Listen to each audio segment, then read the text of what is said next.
এমনি এমনি যুধিষ্ঠির মহারাজ বাবা সশরীরে স্বর্গে যায়নি।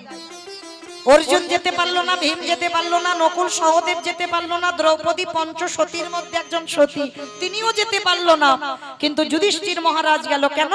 তার প্রত্যেকটা পা ফেলা বাবা ছিল ধর্মের পথ। ধর্ম ছাড়া কোনোদিন অধর্ম করেনি, যার জন্য যুধিষ্ঠির মহারাজ একা গিয়েছিল।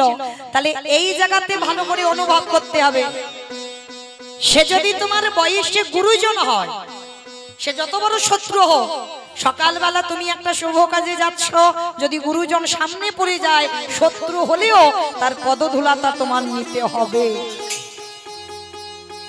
যদি বলে বাবা এটা মৌমিতা বলে যাচ্ছে, আমার কথা শুনবে না, আমার কথা কেন শুনতে যাবে? শাস্ত্র গ্রন্থ তো মিথ্যা বলছে না। একটু মহাভারতের দিকে চেয়ে দেখেন, মহাভারতেই তো আমার ভগবান প্রমাণ দিয়ে গেছে, শত্রু হলেও যদি গুরুজন হয় তাকে বড় জায়গা দাও। আর যদি বড় জায়গা দিতে পেরেছো, তাহলে বাবা সব কাজে, যে কাজেই তুমি যাবে, সে কাজ তোমার জয় জয়কার হবে। কিন্তু আমরা এমন অধার্মিক মানুষ, আমরা কেউ বিশ্বাস করি না এগুলো। কিন্তু দেখেন মহাভারতের দিকে তাকিয়ে, মহাভারতের যুধিষ্ঠির দ্বারা আমার ভগবান কৃষ্ণ সমাজকে শিক্ষা দিয়েছে। আর যারা মহাভারত জ্ঞানী বা মহাভারত পড়বেন বাবা, শুধু ওটা কিন্তু পড়ার বিষয় নয়, যদি কেউ হৃদয়ঙ্গ করতে পারেন তার জীবনটা একেবারে বদলে যাবে। মহাভারত এমনই একটা বাবা জীব শিক্ষার জায়গা, সবটাই জীব শিক্ষা, কিন্তু অনুভব করতে হবে। তাহলে মহাভারতের শিক্ষাটা কবে দিয়েছিল? যেদিন বাবা মহাভারতে কুরুক্ষেত্রের মাঠে যুদ্ধ হবে, যুদ্ধের ঠিক প্রারম্ভে মানে আগের দিন ভগবান কৃষ্ণচন্দ্র ডাক দিয়েছিলেন যুধিষ্ঠির মহারাজকে, যুধিষ্ঠির দাদা, যুধিষ্ঠির দাদা, আর বিলম্ব করো না, তাড়াতাড়ি নাও, গুছিয়ে নাও, আমাদের সকাল হলে যেতে হবে ধর্মক্ষেত্রে, কুরুক্ষেত্রে। তা যুধিষ্ঠির সকাল সকাল কথাটা শুনে বলছে, কৃষ্ণ সকাল হলেই তোমরা যুদ্ধে রওনা দেব, কুরুক্ষেত্রের মাঠ। কিন্তু কৃষ্ণ ক্ষণকাল বিলম্ব করবাই, আমি কিছুক্ষণের জন্য আমি আমার বড় মার কাছে একটু যেতে চাই। যেই না বলেছে বড় মার কাছে যেতে চাই, ভগবান কৃষ্ণ চমকে উঠেছে। এ কি যুধিষ্ঠির দাদা, তুমি যাচ্ছ যুদ্ধে সকালবেলা, আর তুমি বড় মার কাছে আজকে রাত্রিবেলা কেন যেতে চাইছো? কৃষ্ণ, আমি বড় মার কাছে যাব তার একটাই কারণ আমি যুদ্ধে যাব, যদি আর ফিরে না আসি, ওই জন্য যুদ্ধে যাওয়ার আগে আমি একবার বড় মার পদধূলাটা নিতে চাই। যেই না বলেছে বড় মার পদধূলা নিতে চাই, ভগবান বললেন অসম্ভব। যে মেয়েটা জীবনে তোমার মঙ্গল চাইল না, যে মেয়েটা সারা জীবনে তোমার অমঙ্গল চেয়েছে, যে 7 ঠাকুরের কাছে মানত করেছে কবে যুধিষ্ঠির মৃত্যু হবে, কবে পঞ্চ পাণ্ডব নিধন হবে, আর তুমি কিনা যুদ্ধে যাওয়ার আগে সেই মেয়েটাকে প্রণাম করবে? কৃষ্ণের কথা শুনে যুধিষ্ঠির মহারাজ হেসে উঠল। কৃষ্ণ, এইটা অন্য কেউ বললে আমি মানতাম, কিন্তু কৃষ্ণ তোর মুখে সাজে না ভালো। আমি জানি আমার বড় মা ভালো নয়, আমার বড় মা ঠাকুরের কাছে মানত করে কবে আমার মৃত্যু হবে, আমি জানি। তা কৃষ্ণ বলছে, জানো তো, আগে তাকে প্রণাম কেন করতে যাচ্ছ? সে তো তোমার মঙ্গল চাই না। কৃষ্ণ, আমার বড় মা আমার মঙ্গল চাই না, কিন্তু আমি তো এ জীবনে কোনোদিন আমার বড় মার খারাপ চাই না। কারণ কেন ভুলে যাচ্ছ কৃষ্ণ? সে তো আমার বড় মা, আমার মায়ের থেকে আগে আমার বড় মার জায়গা, আমার মায়ের থেকে যিনি বড়। তাহলে যুদ্ধে যাওয়ার আগে যদি আমার বড় মাকে প্রণাম না করি, কৃষ্ণ আমি কোনো দিন তো শুভ কাজে গিয়ে জয়লাভ করতে পারবো না।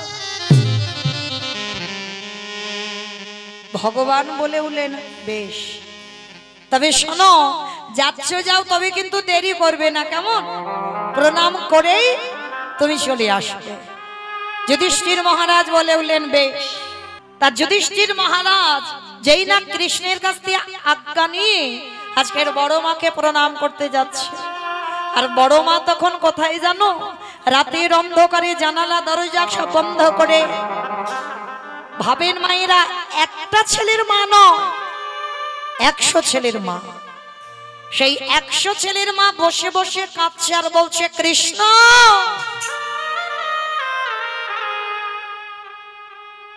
একটা একটা করে আমার শতপুত্র দিলি বাবা,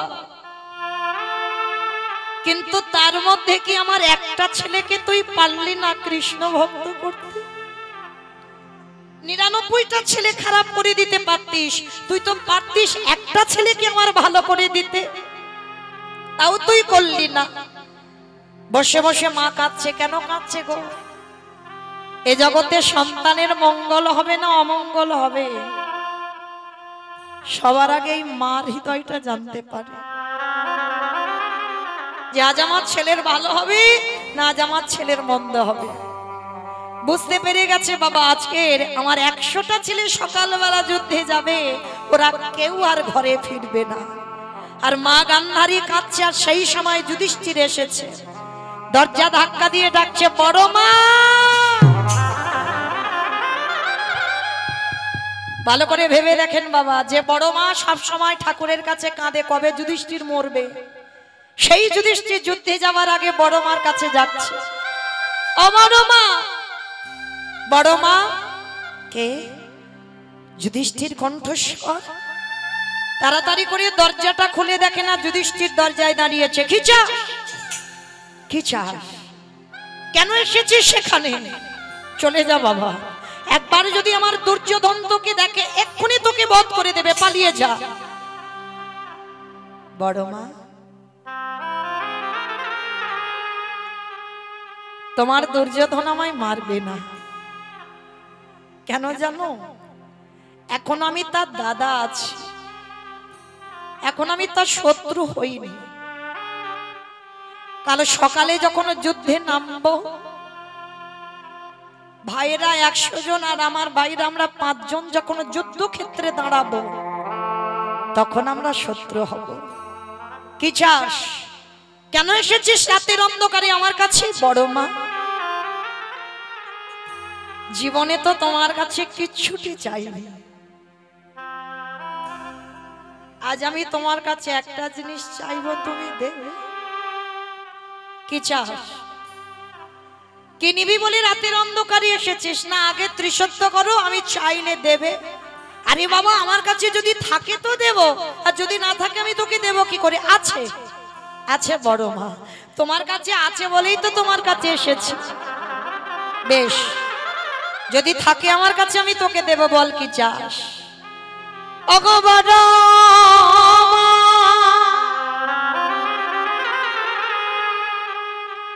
তুমি আগে মা,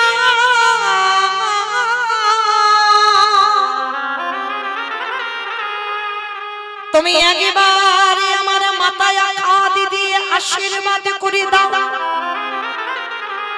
যেন কাল সকালবেলা যুদ্ধে তোমার যুধিষ্ঠির প্রথমবারে মৃত্যু হয়ে যায়। ওরে খোকা,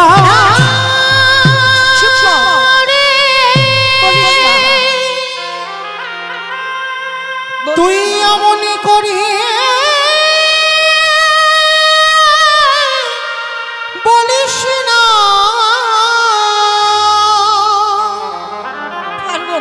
আমি যে বড় মা হয়ে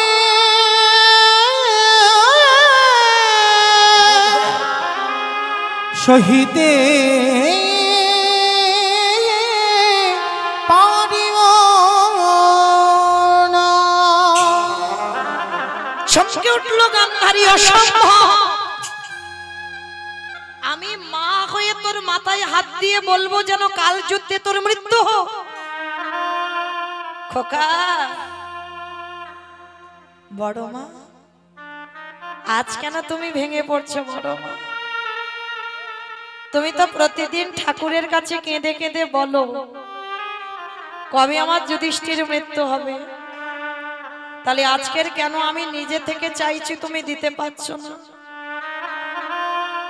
গান্ধারী বলল, খোকা রে, দেখেন শত্রু কোথায় দুর্বল হয়ে যায়। যে গান্ধারী সারা জীবন অমঙ্গল চেয়েছে সেই গান্ধারীর কথা দেখো, আজ যুধিষ্ঠিরকে বুকে ধরে বলল খোকা রে, যে বড় মা জীবনে তোর ভালো চাইল না, যে বড় মা ঠাকুরের কাছে মানত করেছি, কবে যুধিষ্ঠিরের মৃত্যু হয়ে যাবে, সেই বড় মা জীবনে প্রথমবারে তোর মাথায় হাত দিয়ে আশীর্বাদ করে দিল। কি আশীর্বাদ দিলে বড় মা? শোন, ওরে যথা ধর্ম, ওরে যথা জয় রে,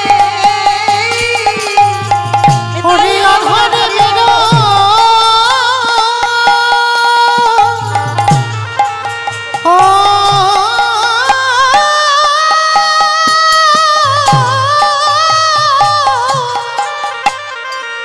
ওরে অধর্মের হবে হয় রে, ওরে যথা ধর্ম তথা জয় রে।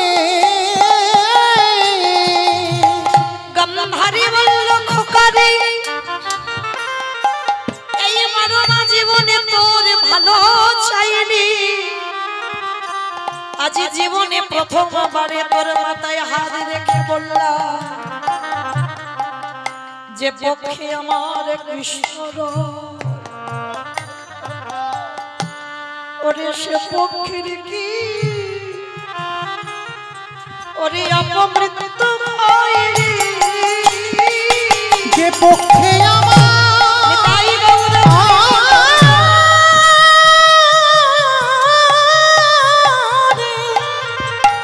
ওরে যে পক্ষে আমার কৃষ্ণ রায় রে, সেই পক্ষের কি মৃত্যু হয় রে। দুর্যোধন পিছন থেকে এসে বলছে, মা তুমি করলে কি? তুমি তোমার ছেলে মনে করে শত্রুকে আশীর্বাদ দিলে। গান্ধারী বলল খোকা রে,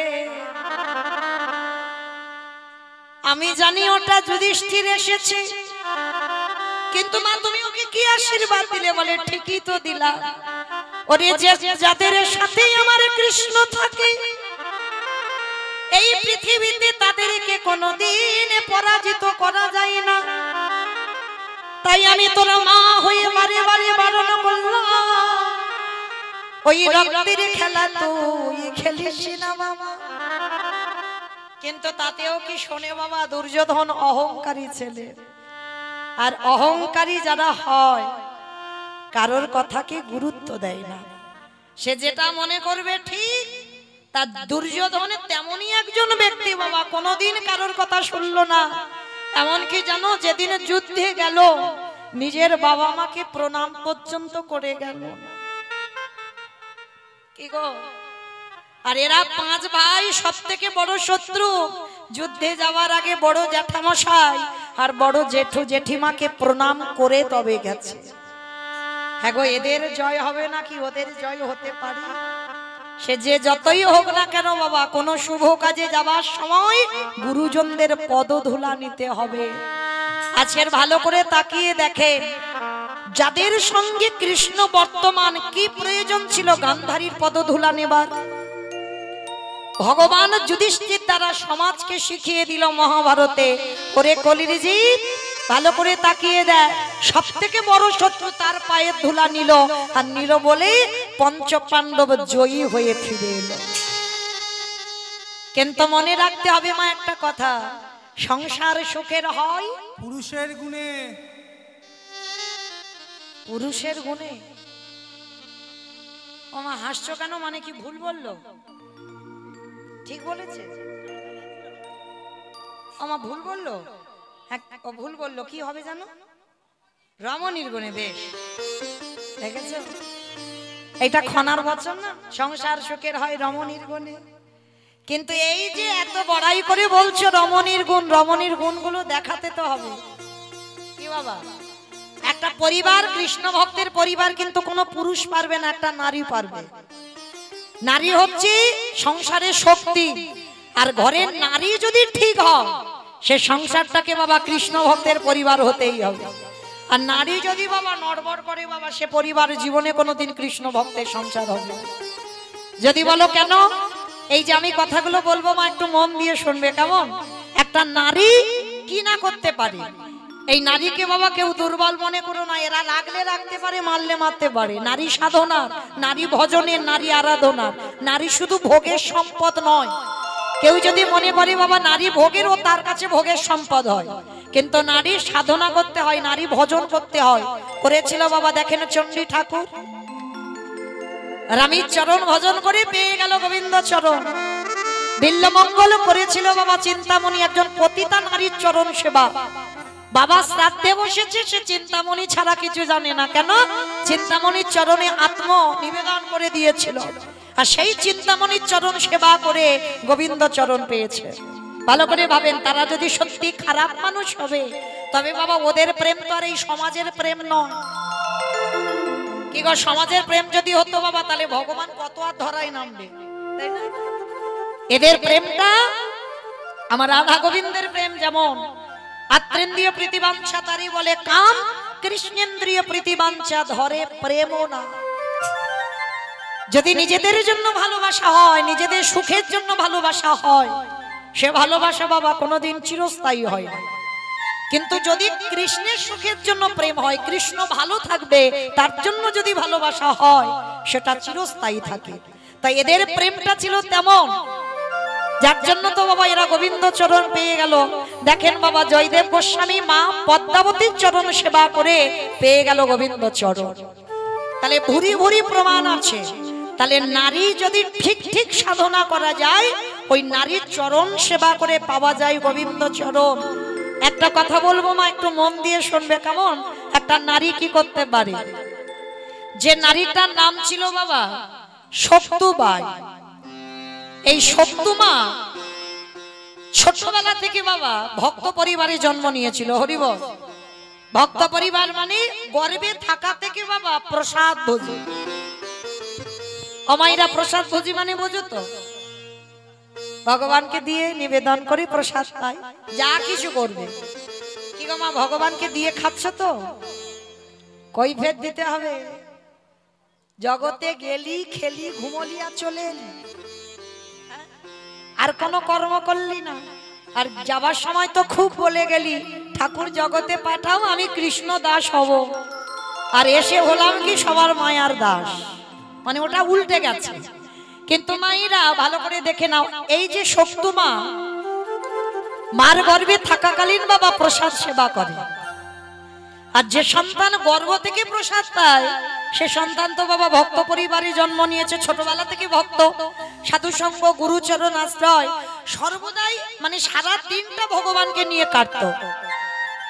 তাই শক্তুমা যখন বড় হলো বাবা, তার এমন অদৃষ্টে লেখা ছিল, এমন পরিবারে বিয়ে হলো যে পরিবারটা ছিল বাবা ঘোর নাস্তিক। ভগবান যে কি তারা তো জানেই না। সারাদিন বাবা কুখাদ্য সেবা করে, আর কিছুতেই শক্তুমা মেনে নিতে পারে না। কিন্তু ছোটবেলা থেকে শক্তু এমনই ছিল, কোনদিন বাবা কারোর মুখের উপরে কথা বলতো না, সবসময় নম্রতা ভাব। এত জ্বালার সংসার ছিল, শাশুড়িতে সে মা নয়, সে বাবা শাশুড়িয়ে দেবে। কি মায়েরা, শাশুড়ি কি মা হয়? কখনো হবে না। আর বৌমা কোনদিন মেয়ে হবে না। তবে হয় কোন কোন পরিবারে হয়, যদি তার মানিয়ে নেওয়ার ক্ষমতাটা থাকে। এইটা যদি থাকতে পারে বাবা, সে বৌমা মেয়ে হয় আর শাশুড়ি মা হয়। তো শক্তুমা যে বাড়িতে বিয়ে দিয়েছে মা, সে শাশুড়ি নয় বাবা, সবসময়ের জন্য যেন সেই বৌমা শ্বাস পুড়ে যাচ্ছে। মানে সবসময় ভয়ে ভয়ে থাকে, এই না কি ভুল হয়, এই না কি ভুল হয়। আর বড় লোকের ছেলের সঙ্গে বিয়ে দিয়েছে, জানো মা, সকাল থেকে আর রাত্রি পর্যন্ত বাবা সারাদিন কাজ করতে করতে শক্তুমার দিন কেটে যায়। সারাদিন কাজ করে আর সব সময় বাবা কঠিন শাসনে রেখেছে, মানে একটা পা বাইরে বের করা যাবে না। কিন্তু শক্তমা ছোটবেলা থেকে ভাগবত পাঠ করা, ভাগবত আসরে গিয়ে বসা, হরিনাম সংকীর্তন শোনা, এগুলো ছোটবেলা থেকে জন্ম থেকেই নিয়ে এসেছে।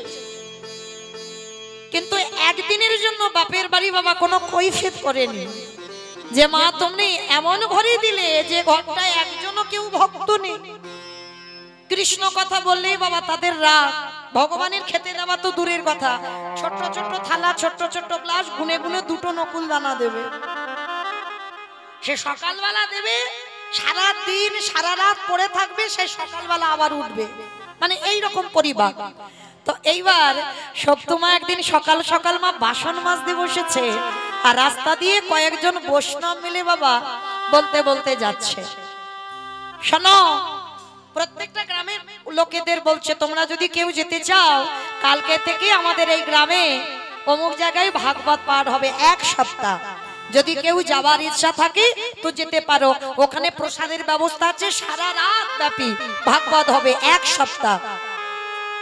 শক্তমা শুনেছে, বাসন মাজতে মাজতে যেই না বাবা জানালা দিয়ে দেখছে বৈষ্ণবরা বলতে বলতে যাচ্ছে, তা শক্তমায়ের হৃদয়টা বড় কেঁদে উঠল।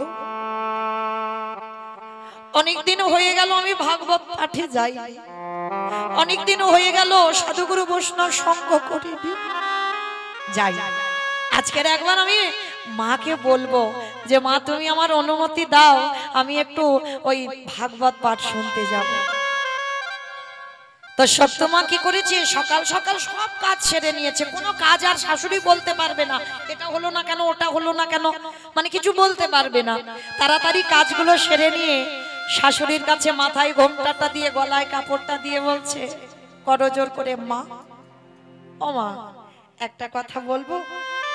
কি কথা? ও মা এই আমাদের গ্রামের শেষের বাড়িতে ভাগবতের আসর হচ্ছে 1 সপ্তাহ। ও মামা তুমি আমার অনুমতি দাও না, আজকে আমি সন্ধ্যায় একটু ভাগবত শুনতে যাব। অসম্ভব, ছি ছি ছি ছি ছি ছি, ঘরের বউ হই তুমি এই রাতের অন্ধকারে তুমি ভাগবত শুনতে যাবে? হ্যাঁ দেখাচ্ছি মজা, জ্বালাও, ছেলেকে বলবো, আর ছেলে বললে তোমার ব্যবস্থা করে দেবে। এমন শাশুড়ি মা, যেই না ছেলে এসেছে ছেলের কানে এমন করে লাগিয়েছে মা, ছেলে আগু পিছু কিছু বিচার করলো না, কিন্তু কথা শুনলো না, বউয়ের কাছ থেকে সঙ্গে সঙ্গে বেতের বাড়িটা দিয়ে শক্তকে বেত্রাঘাত করলো, দূর হয়ে যা, বেরিয়ে যা, এত বড় স্পর্ধাম, তুই আমার বাড়ির বউ হয়ে তুই যাবি ভাগবত আসরে?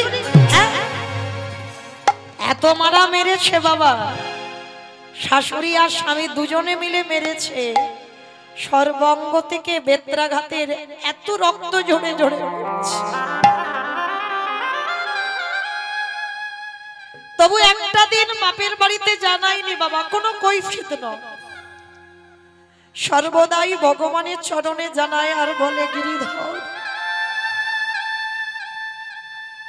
আমি জানি যেটা তুমি করো সেটা তুমি ভালোর জন্য করো, জানি না এটা আমার কি ভালো, আমি ছোটবেলা থেকে তোমার চরণ আশ্রয় করেছি, তুমি ছাড়া আমি জীবনে কিছু জানি না। আর আজকে এমন বাড়িতে আমার বাবা মা বিয়ে দিল, সকাল থেকে রাত্রি পর্যন্ত কাজ করতেই হয়, আর একটু কিছু বাবা পান থেকে যদি চুন ঘষে পড়ে অমনি আমাকে মারে, বসে বসে রাত্রিবেলা কাঁদছে। বলো না ঠাকুর আমি কি অন্যায় করেছিলাম তোমার কাছে, একবার তুমি দেখা দাও না। গিরিধর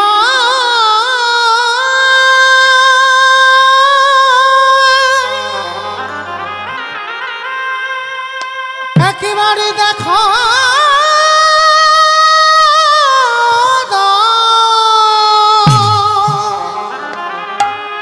ওগো তুমি নাকি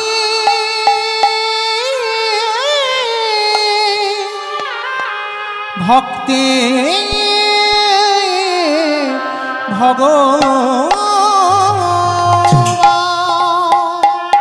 বসে বসে শক্তমা জানালা দরজা বন্ধ করে আকুল প্রাণে কাঁদছে, জোরে কাঁদা যাবে না, জোরে কাঁদলে তো আবার এসে শাশুড়ি মা মারবে।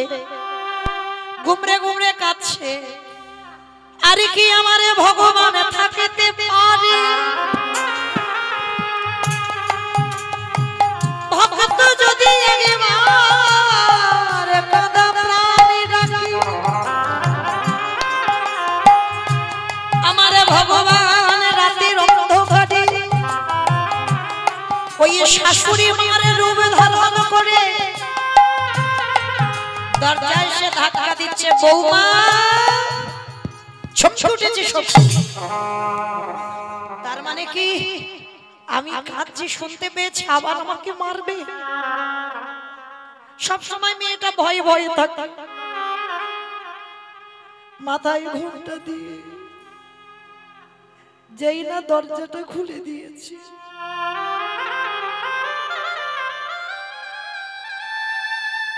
আমার গিরিধর শাশুড়ি মার রূপটা ধরে এসেছে।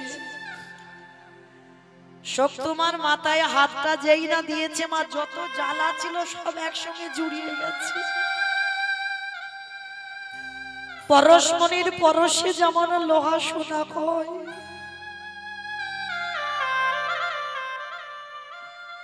আমার গোবিন্দ পরশে জগতে না জানে কি না কয়। সব জ্বালা যেই না জুড়িয়ে গেল, শাশুড়ি মার রূপ ধরে আমার গিরিধর বলছে, বৌমা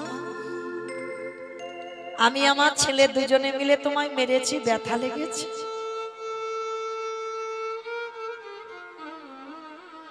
কিছু বলছে না শক্তিমা, শুধু নয়ন জলে মুখ বসাচ্ছে। না মা, আমার কিছু হয়নি। ঠিক আছে, ছেলে তো এখন ঘরে ঘুমাচ্ছে, যাও। অধিক রাত হয়েছে আর ওদিকে ভাগবতের আওয়াজ শুনতে পাচ্ছি, যাও তুমি দেরি করো না। এই রাত্রিবেলা আমি তোমায় অনুমতি দিচ্ছি, আমার ছেলে তো জানে না ঘরে ঘুমাচ্ছে, যাও তুমি ভাগবত আসরে চলে যাও। চমকে উঠেছে শক্তিমা, মা আমি যাব?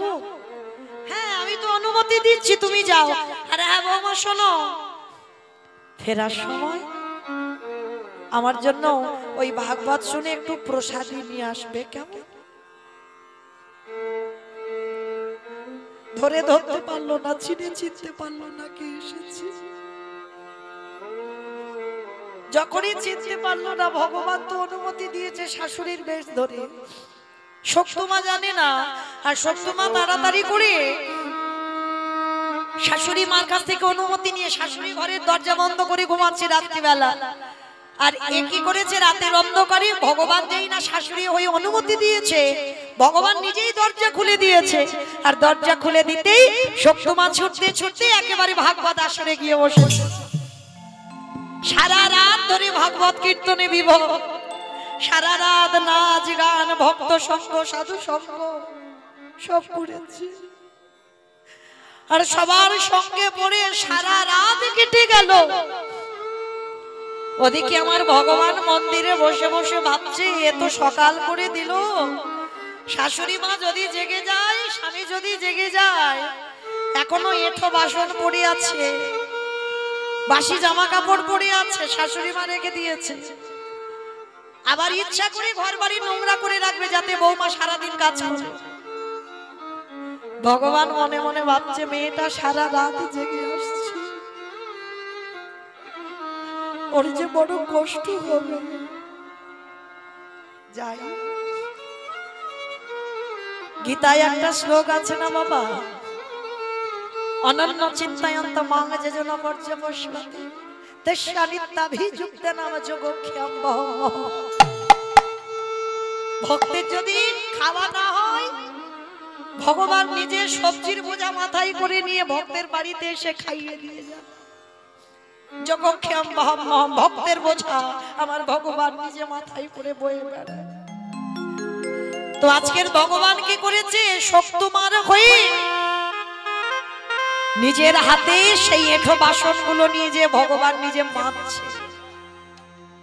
সকালবেলা এসে কাজ করতে হবে, জামা কাপড় কাচতে হবে, ভগবান নিজে জামা কাপড়গুলো কেচে দিয়েছে।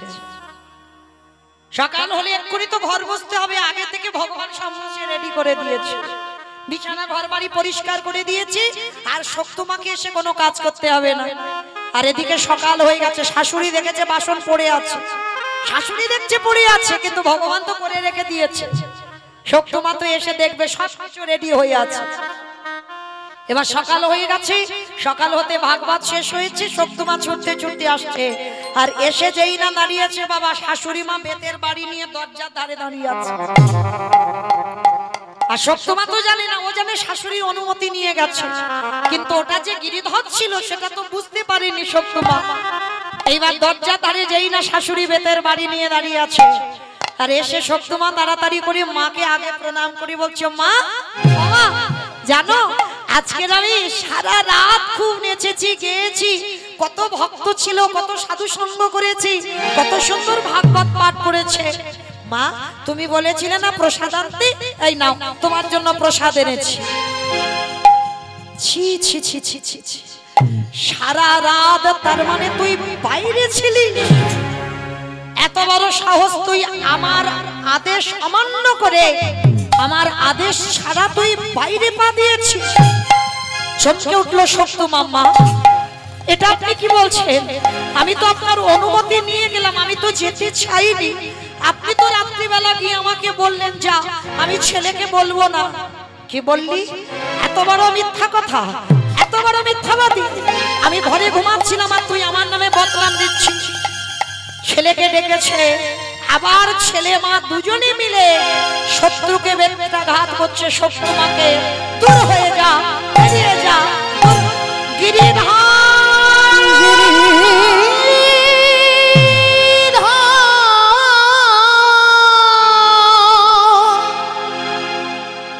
কতটুকু কৃষ্ণ বলে কেঁদেছ, কৃষ্ণ পাবে?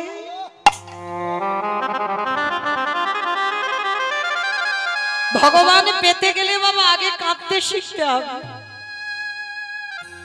ভগবান তো একটা জায়গায় দুর্বল হয়ে যায়, ভক্তির চোখে। শক্তমাকে এত মার মারছে, কোনো প্রতিবাদ নয়, শুধু করজোর করে দাঁড়িয়ে বলছে, গিরিধর আমি বুঝেছি ওটা আমার শাশুড়ি ছিল না, ওটা তুমি ছিলে।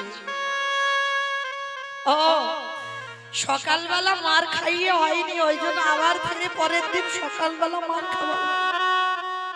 বেশ, তোমার যদি এটাই ইচ্ছে থাকে মাধব, যত ইচ্ছা আমাকে আঘাত করো, কিন্তু সহ্য করবার মতো শক্তিটুকু তার সঙ্গে দিয়ে পাঠিও। এইবার শাশুড়ি মা চুলের মুষ্টিটা ধরে বলে উঠলেন, এই মেয়ে, বাসি বাসন পড়ে আছে, বাসি কাপড়গুলো পড়ে আছে, জামা কাপড় বিছানা পড়ে আছে, ঘর বাড়ি মোছা হয়নি, আর তুই সারা রাত ভাগবত পাঠে গিয়েছিলিস, কে করবে কাজগুলো? চুলের মুষ্টিটা ধরে টানতে টানতে দিয়ে যেই না কলের ধারে ফেলেছে, শাশুড়ি মা দেখেছিল কিছুক্ষণ আগে বাসন মাজা নেই, এঁঠো বাসন পড়ে আছে, আর শক্তমাকে নিয়ে যেই না গেল, দেখলো বাসন মেজে সব গুছানো আছে। শক্তমার শাশুড়ি দেখে তো চমকে উঠেছে। বিছানা ঘরের মধ্যে গিয়ে দেখছে বিছানা ঘর পরিষ্কার, ঘর দাবা মোছা হয়ে গেছে, বাসা কাপড় কেচে ছাদে মেলা, সবকিছু কাজ হয়ে গেছে।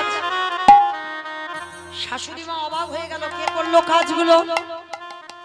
শক্তমা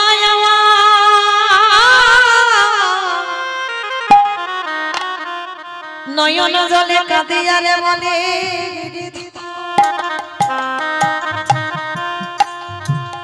সেই যদি তুমি কৃপা করবে, তবে বলো বলো তুমি আমার অলক্ষে কৃপা করিলে কেন? ও গো গিরিধর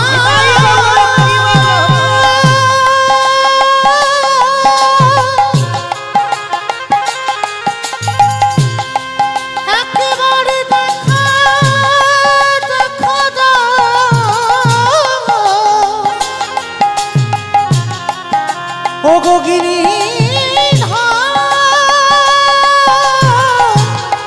দেখা দেখা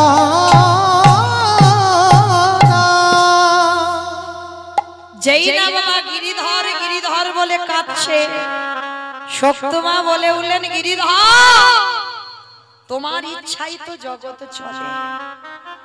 তাহলে সেই যখন তুমি এই নাস্তিকের বাড়িতে এলে, তাহলে তুমি কি পারো না আমার শাশুড়ি মার মতিগতি একটু বদলে দিতে?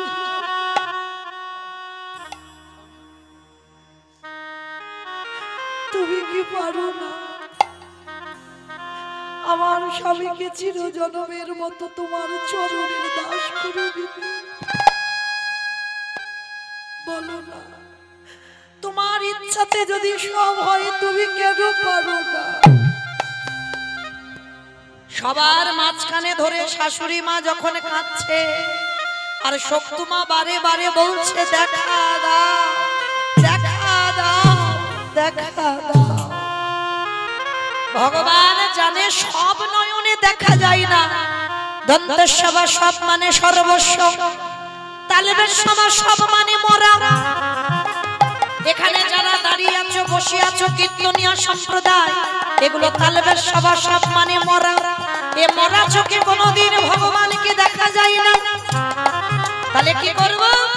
ভগবান মনে মনে ভাবছে আমি যদি দেখা না দিই তাহলে তো এরা শক্তমান উপরে আরো অত্যাচার করবে, আমাকে দেখা দিতে হবে। এইবার ভক্তবাৎসল্য ভগবান যেই না শাশুড়ি আর তার স্বামী শক্তমাকে মারছে, ওই তাদের মাঝখানে আমার গিরিধর বাঁকা করে বাঁকা হাতে মুরলি ধরে দাদা দাদা এসেছে বুঝি ভক্তি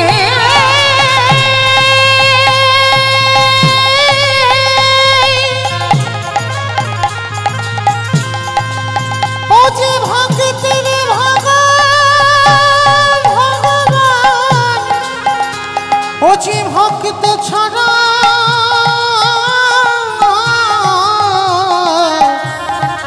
কিছু জানি না। চমকে উঠলো শাশুড়ি মা, তার স্বামী চমকে উঠলো। তার মানে আমরা এতদিন শত্রুকে চিনতে পারিনি যে আমাদের কি সম্পদ ঘরে আছে।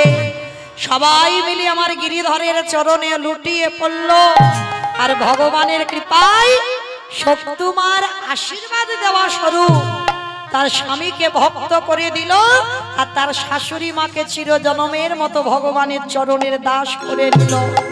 তাহলে আপনারা যারা যারা মন দিয়ে শুনলেন অনুভব করে দেখেন, একটা নারী যদি ধৈর্য শক্তি থাকে বাবা, তার এতটাই ক্ষমতা থাকে একটা পরিবারকে যদি নাস্তিক পরিবার হয় সেই পরিবারটাকে কৃষ্ণ ভক্তের পরিবার করতে পারে।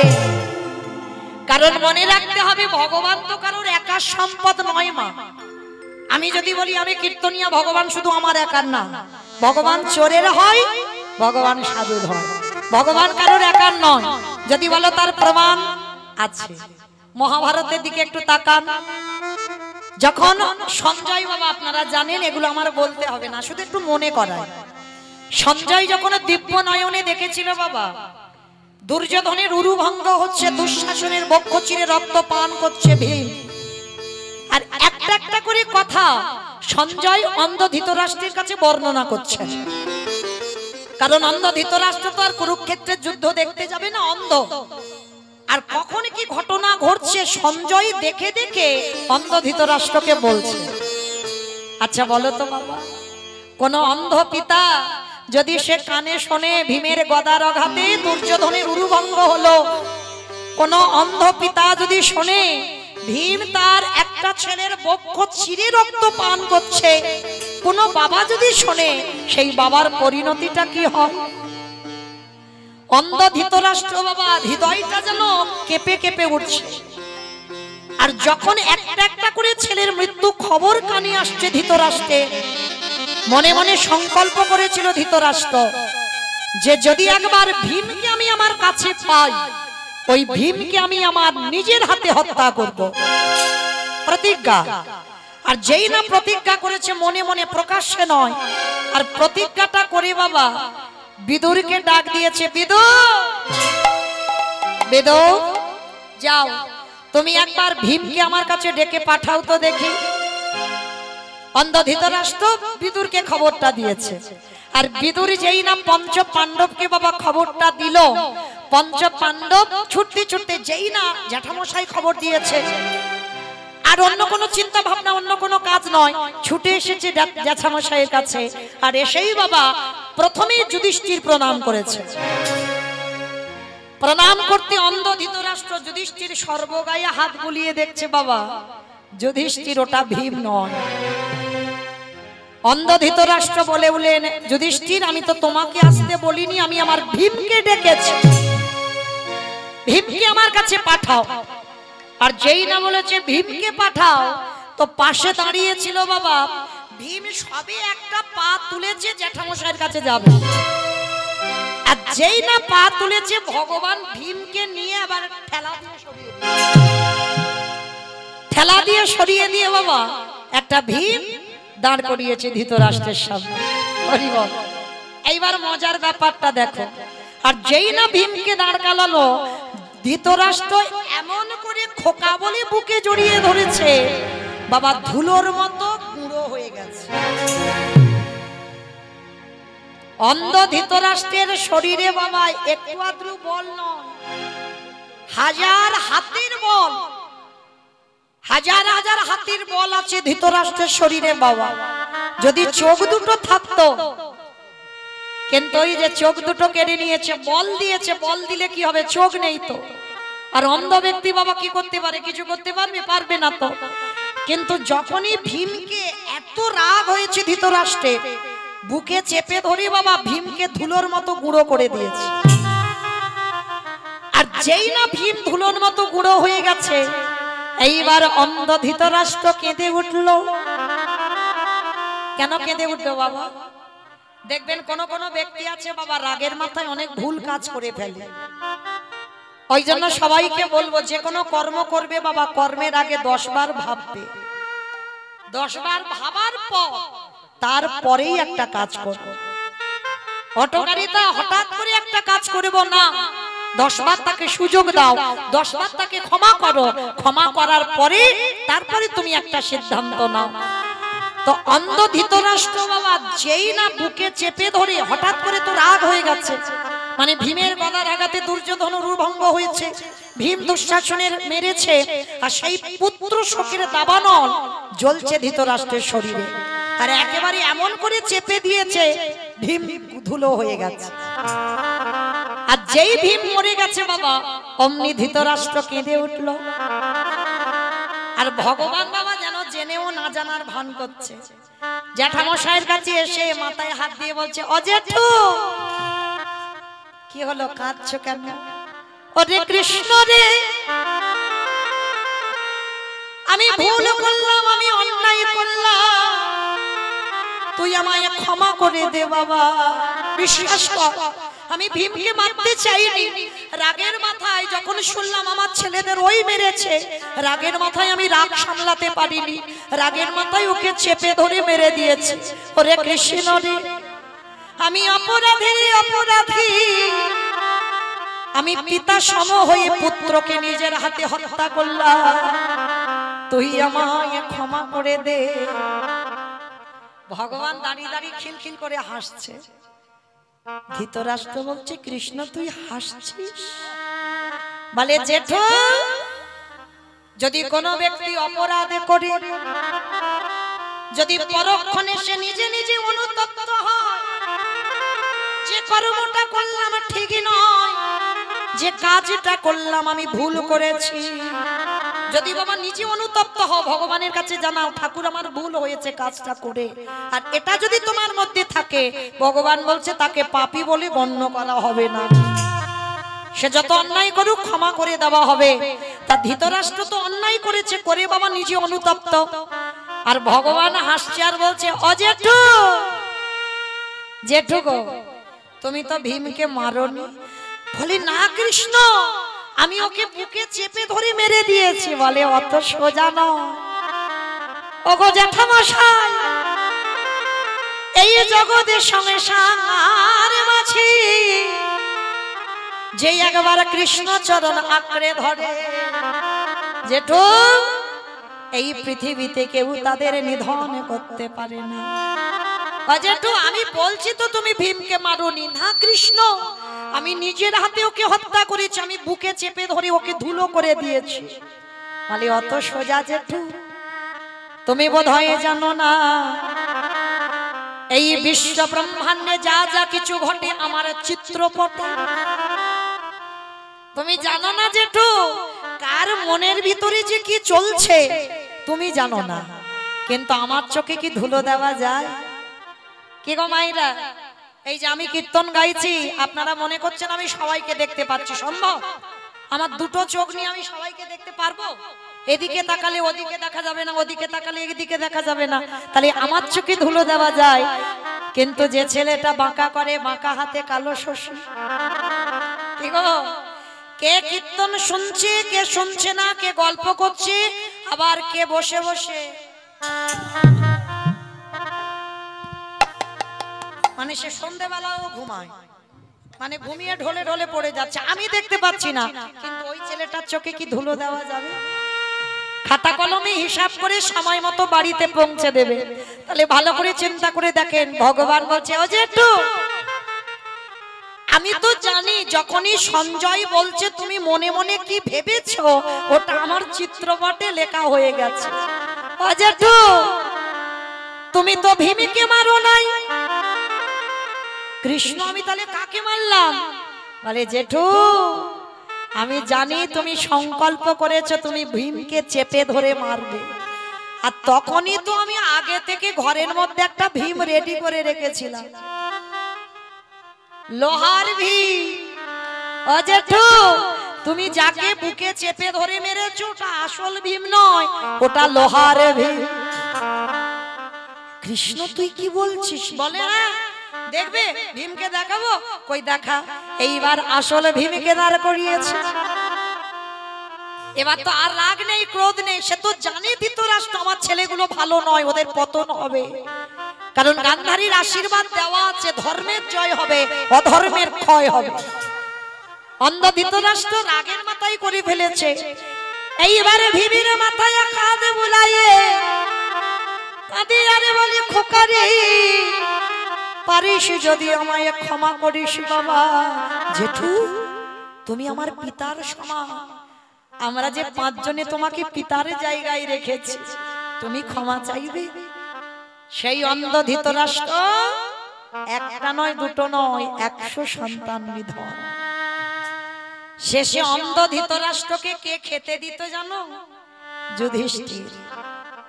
ভালো করে ভেবে দেখেন বাবা, আজকের যার 100টা ছেলে ছিল আর একটা ছেলে মুখে ভাত দেওয়ার মতো কেউ নেই, 5 জনের অন্নে প্রতিপালিত হতে হচ্ছে, যুধিষ্ঠির অন্নে প্রতিপালিত হচ্ছে। তার যুধিষ্ঠির অন্ন দিতে গেছে একদিন জ্যাঠামশাইকে, প্রতিদিন নিজের হাতে খেতে দিতে যায়, কেমন ধর্মপুত্র দেখে। তার যুধিষ্ঠির খেতে দিতে গেছে, যুধিষ্ঠির বলছে হরি বল। অন্ধ ধৃতরাষ্ট্র বলছে যুধিষ্ঠির তোরকে একটা জিনিস চাইবো দিবি বাবা? বলো জেঠু কি চাও? আমার যদি প্রাণও চাও আমি এখনই দাঁড়িয়ে আমার প্রাণটা দিতে পারি। বলো জেঠু তুমি কি চাও? না না বাবা তোর প্রাণ আমি চাই না, খোকারে একেবারে কৃপা করে করুণা করে তোদের সাথে যে আমার কৃষ্ণ থাকে একেবারে তাকে আমার কাছে এনে দেখা। ও মানে তখন তার ধৃতরাষ্ট্র গান্ধারী দুজন বেঁচে আছে, আর কেউ নেই। ঠিক আছে জেঠু তুমি দাঁড়াও, সকালবেলা কৃষ্ণকে বলবো। কৃষ্ণ তো বলতে হয়নি বাবা, বলার আগে এসে রেডি হয়ে দাঁড়িয়ে আছে। জেঠু পঞ্চ পাণ্ডবরা জেঠু বলে ডাকতো বলে কৃষ্ণ জেঠু বলে ডাকতো। ও জেঠু শুনলাম তুমি নাকি আমায় খবর পাঠিয়েছো, আমাকে ডেকেছো, বলো কি হয়েছে? কৃষ্ণ তোর কাছে একটা জিনিস চাইবো দিবি বাবা? কি গো যখন মানুষের 100টা ছেলে ছিল কত শক্তি ছিল, আর আজকে সব হারিয়ে বসে আছে। ওই জন্য মনে রাখতে হবে চিরস্থায়ী কারোর ক্ষমতা থাকে না বাবা,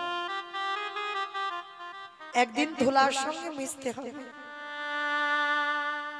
তাই সর্বদা নত হতে শেখো, আর যত নত হতে শিখবে তত তুমি বড় হবে।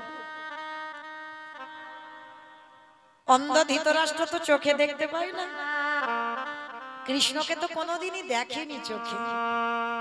এইবারে কৃষ্ণকে বলল, কৃষ্ণ রে একটা জিনিস চাইবো দিবি বাবা? বলবে তুই যেটুকু কি চাও। হ্যাঁ রে বাবা, ক্ষণকালের জন্য, ক্ষণ সময়ের জন্য আমার এই চোখের দৃষ্টি শক্তিটা ফিরাইয়া দে। যেটু তার মানে তুমি কি জগতের লোকজন দেখবে, পৃথিবীটাকে একটু দেখতে চাও? মনে ইচ্ছা জেগেছে না কৃষ্ণ? আমি পৃথিবী দেখবো বলে নয়, পৃথিবীর লোকজন দেখবো বলে নয়। ওরে কৃষ্ণ রে, ওরে আগে তোরে ভুবনে মঙ্গল ভোলানো রূপ আমি দেখতে চাই। ও যেটু তুমি আমাকে দেখতে চাও, ঠিক আছে। ভগবান করুণার হাত নিয়ে যেই না ধৃতরাষ্ট্রের চোখে বুলাই দিয়েছে, সঙ্গে সঙ্গে দৃষ্টি শক্তি ফিরে পেল। আর যেই না দৃষ্টি পেল, সাক্ষাতে দাঁড়ায় আছে গোপবেশরে বেনুগ, শ্যাম নব কৈশোর নটব, নরলীলা হয় তাহার স্বরূপ। যেই না ভগবানে আমার বংশী হাতে দাঁড়াইছে, স্বর্গ থেকে উলুধ্বনি হরিধ্বনি জয়ধ্বনি, তাই বাউল করে হরি বল হরি বল হরি বল। স্বর্গ থেকে পুষ্প বৃষ্টি হলো, আর অন্ধ ধৃতরাষ্ট্র সাক্ষাতে ভগবানকে দর্শন করলো। আরে দর্শন করে বলল, কৃষ্ণ রে আর একটা জিনিস চাইবো। আবার এই তো তুমি চোখ চাইলে চোখ দিলাম, আবার কি চাও? কৃষ্ণ আর একটা জিনিস দে, দে দে আমায় অন্ধ করে দে, একেবারে দে রে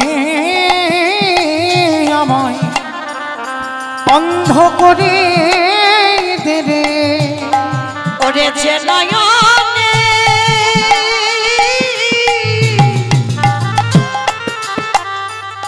যে নয়নে একবার কৃষ্ণ রূপ দেখে, বলি দে রে অন্ধ করে দে রে।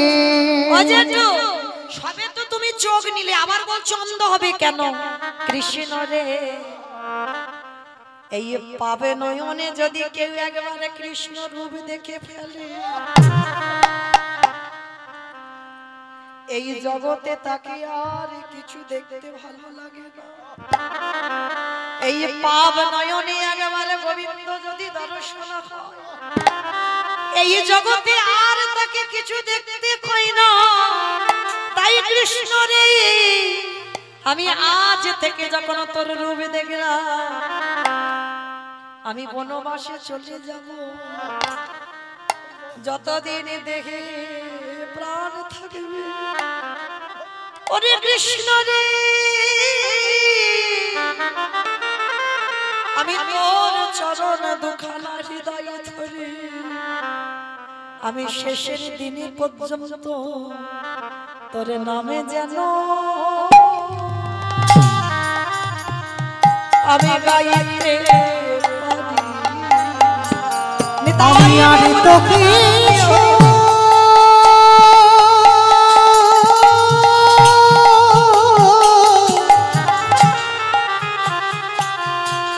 আমি আর তো কিছু চাহি না কৃষ্ণ,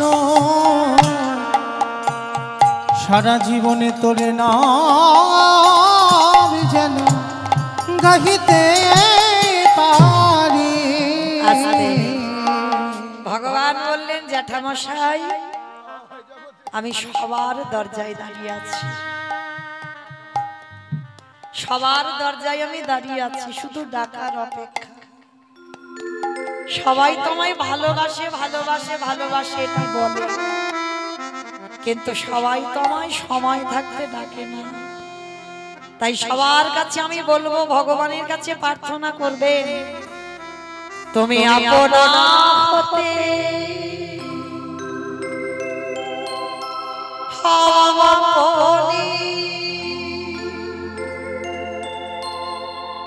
দেখবে মা, আজকের আমাদের কাছে সব আছে তাই কিছু মনে হয় না, কিন্তু যেদিন কেউ থাকবে না, যারে কেহ না তুমি আছো তারি, তুমি আপনা হতে। রজনীকান্তের এই গানটার ভাষাগুলো শোনেন বাবা। হইয়া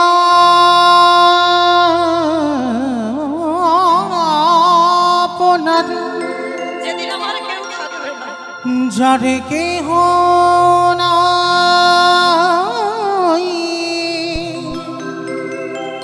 তুমি আছো তারে, সবই মিছে কথা ভাবিছ যে ব্যথা, সব মিছে কথা ভাবিছ যে ব্যথা, বড় ব্যথা লাগে মরণে। কেন বঞ্চিত হব চরণে, কেন বঞ্চিত হব চরণে, বড় আশা করে বসে আছি প্রভু,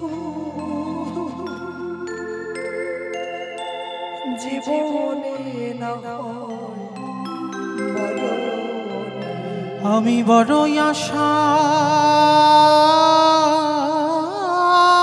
করে যদি আমার জীবনকালে দেখা না দাও, বসে আছে পাব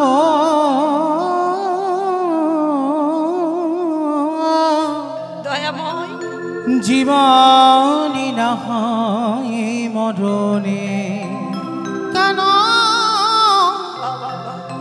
বঞ্চিত হব চরণে, কেন বঞ্চিত হব চরণে, পথের ধুলায় আমি অন্ধ দেখেছি হিয়া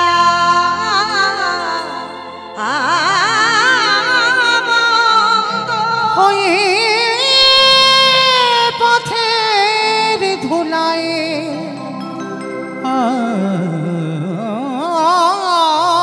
অন্ধ, আমি দেখিব কি খেয়া মান্ধ, পারে বসে পা কত বলে পাপি, পারে বসে পা কত বলে পাপি, কেন ডাকো দিন সজনে, কেন বঞ্চিত হব চরণে, কেন বঞ্চিত হব চরণে।